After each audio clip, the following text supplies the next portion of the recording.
नमस्कार मित्रांनो तुम्ही जर शेतकरी हा व्हिडिओ तुमच्यासाठी खूप आनंदाचा आहे। जर तुम्ही ट्रॅक्टरसाठी तुम्ही ऍप्लिकेशन करत असणार किंवा तुम्हाला नवं ट्रॅक्टर घ्यायचं असेल तर त्यासाठी एक अनुदान मिळतंय तुम्हाला गव्हर्नमेंटकडनं आणि त्या अनुदानासाठी तुम्हाला महाडीबीडी याच्यावर ऍप्लिकेशन करावं लागतं, याच्यावर अप्लाय करावं लागतं। आता ते कसं अप्लाय करायचं किंवा ट्रॅक्टर अनुदानामध्ये कसं मिळेल याची संपूर्ण डिटेल आपण आजच्या व्हिडिओमध्ये पाहणार आहोत। मी आपला मनोहर पाटील, आपल्या डिजिटल मनोहर मराठी यूट्यूब चॅनलवर जर तुम्ही प्रथमच आले असणार तर आपल्या चॅनलला तुम्ही सबस्क्राईब करा व तसेच बेल आयकॉनला क्लिक करून ऑलला क्लिक केल्याशिवाय राहू नका। तर चला मित्रांनो, आपण ट्रॅक्टरसाठी अनुदानासाठी महाडीबीडी पोर्टल किंवा महाडीबीडी साईटवरून आपण कसे ऍप्लिकेशन करू याची संपूर्ण A to Z माहिती आपण व्हिडिओद्वारे पाहणार आहोत। तर चला मित्रांनो, व्हिडिओकडे वळूया।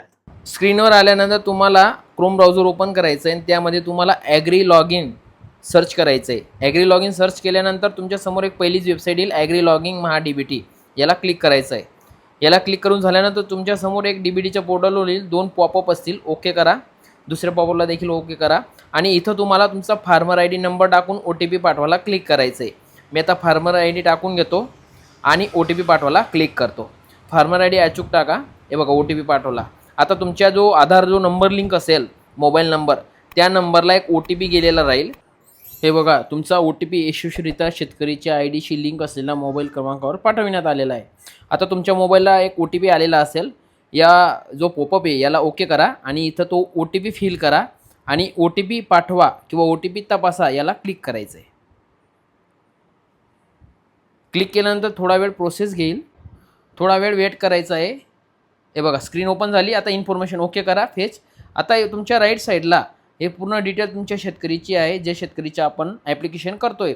आता राईट साईडला पूर्ण वैयक्तिक तपशील, घटकाचा अर्ज, बीज सर्व तुम्हाला तिथं ऑप्शन दिसतील।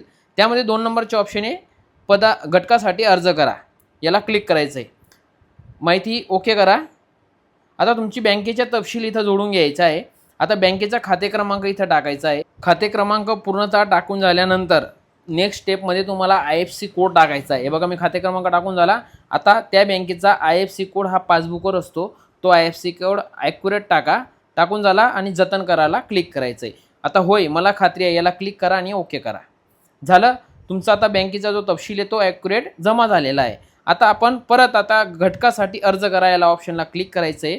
याला क्लिक करून झालं तर पहिलं हे कृषी यांत्रिकीकरण आणि त्याच्यासमोर बाबी निवडा असं ऑप्शन आहे। हे बघा, नीट बघा, त्या बाबी निवडाला क्लिक करायचं आहे। बाबी निवडाला क्लिक केल्यानंतर तुमच्या समोर ऑप्शन येतील कृषी यांत्रिकीकरणाच्या, त्यामध्ये मुख्य घटक आहे, तिथं क्लिक करा आणि कृषी यंत्र अवजारांच्या खरेदी याला क्लिक करा। त्यानंतर खाली या ट्रॅक्टर ऑप्शन राहील, ट्रॅक्टर ऑप्शनला क्लिक करा आणि आता इथं तुम्हाला 2 WD का 4 WD ट्रॅक्टर घ्यायचं आहे, हे तुमच्यावर आहे किंवा कस्टमरला विचारून हे काम करायचं आहे। आता माझ्या कस्टमरला 4 WD घ्यायचं आहे म्हणून मी 4 WD करतो। त्याच्यानंतर मग आता ते किती SPचं घ्यायचं आहे, 40 SPचं घ्यायचं आहे की 45 SPचं घ्यायचं आहे की 50 SPचं घ्यायचं आहे, हे तुम्हाला शेतकरीला विचारून ही माहिती भरायची आहे। सर्व माहिती भरून झाल्यानंतर जतन बटनाला क्लिक करा आणि येस करा। आता तुमचं जो माहिती आहे ती संपूर्ण डिटेल भरून झालेली आहे। आता आपण राईट साईडला घटकातील अर्ज करा याला क्लिक करायचं आहे पुन्हा एकदा आणि वरती अर्ज सादर करायला क्लिक करा। केला, आता इथं ओके करा आणि इथं वरती पहा ऑप्शन आहे, त्याला क्लिक करा। केला, आपला टाकलेला अर्ज हा इथं येऊन गेला आहे। आता पहा, इथं तुम्ही एक वेळेस क्लिक करायचं आहे आणि खाली टिक करून पे ॲप्लिकेशन फीज, तुम्हाला पेमेंट पे करायची आहे। हे बघा, मी पेमेंट पे करतो। आता तुमच्यासमोर लाईव्ह प्रोसेस करून दाखवतो आहे। हे बघा, या ऑप्शनाला मेक पेमेंट म्हणायचं आहे। मेक पेमेंट म्हणायची, एक 30-40 रुपये पेमेंट भरावी लागते। परत IMPS ऑप्शनला क्लिक करा। पूर्ण जे UPI द्वारे आपल्याला पेमेंट करून घ्यायची। आता प्रोसीड टू पेमेंट, नीट लक्ष द्या, मी ॲक्युरेट माहिती तुम्हाला देतो आहे। झालं, आता UPIला क्लिक करायचं आहे। UPIला क्लिक केल्यानंतर बारकोड ओपन होईल। आता हा बारकोड स्कॅन करून तुम्ही पेमेंट करायची। हे बघा, पेमेंट करून झाली।